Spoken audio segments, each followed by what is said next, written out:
जय श्री राम बंधुओं। कैसे हैं आप लोग। आज मैं जिस विषय पर बात करने वाला हूँ वह विषय है, क्या पान खाना चाहिए। तो बंधुओं, इस पर चर्चा करने से पहले मैं आप लोगों को यह बता दूं कि इस वीडियो को पूरा सुनिए अंत तक। ऐसा इसलिए क्योंकि यह जो विषय है, क्या पान खाना चाहिए, बड़ा ही कठिन है। अगर आप इस विषय को अधूरा सुनते हैं तो यह हानिकारक सिद्ध हो सकता है। तो चलिए शुरू करते हैं कि क्या पान खाना चाहिए। बंधुओं, हमारे जो भारतीय संस्कृति है, यह जो सनातन संस्कृति है, इस संस्कृति में, इस पवित्र भूमि में अनेकों ऋषि महर्षि साधु संत हुए हैं। उन्होंने पान के बारे में बताया कि पान एक औषधीय पौधा है, बेल है। और उन्होंने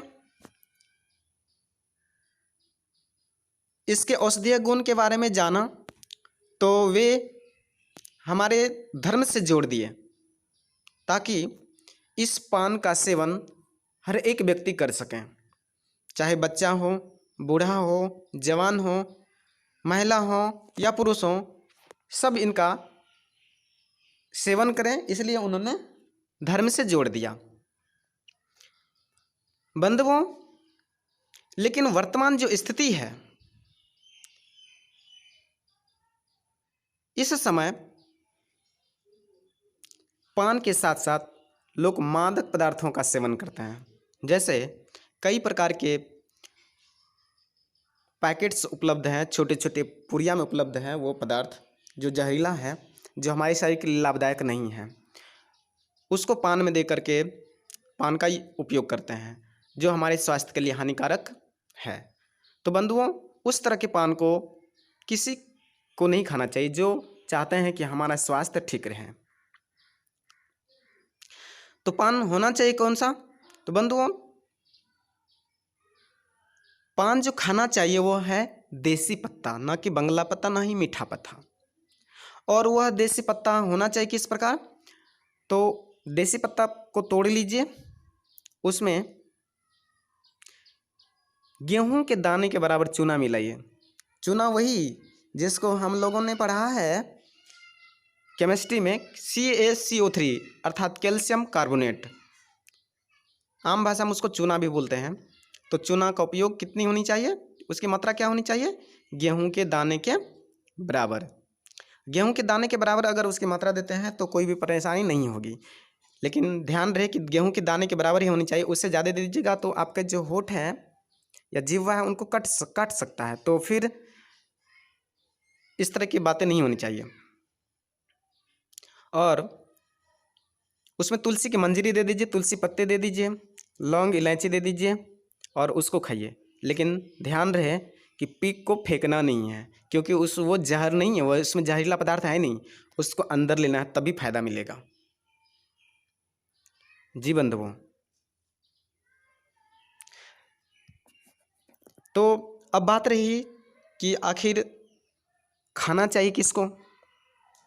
तो बंधुओं, चाहे वो बच्चा हो, चाहे वो जवान हो, चाहे वो बूढ़े हों, चाहे वो महिला हो, चाहे वो पुरुष हो, सबको खाना चाहिए। लेकिन जो मात्रा है वही होनी चाहिए। ऐसा नहीं कि उससे ज़्यादा मात्रा दे दिया तो फिर आपका जीवा और गाल को काट दिया। हाँ, लेकिन बच्चे अगर है तो गेहूं के दाने के बराबर, तो उसको भी थोड़ा सा और कम कर दीजिए और उतना ही चूना देना चाहिए और एक छोटा पत्ता दीजिए बच्चे हैं तो इससे क्या होगा पान खाने से?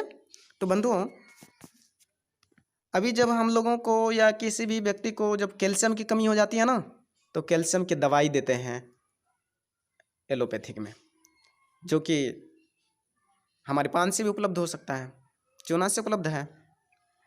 लेकिन अज्ञानवश लोग कैल्शियम की टैबलेट्स खाते हैं जो कि हमारे शरीर के स्वास्थ्य के लाभदायक नहीं है। तो जिनको भी कैल्शियम की कमी है उनको चूनापान अवश्य खाना चाहिए। जिसको कमी नहीं भी है उनको भी खाना चाहिए। ऐसा इसलिए ताकि कभी भी जोड़ों का दर्द नहीं होगा। ये जो घुटना का दर्द है, जोड़, जितने भी जोड़ हैं, इनका दर्द नहीं होगा। और ये जो कभी बात की शिकायत होती है, ये बात की भी शिकायत नहीं होगी।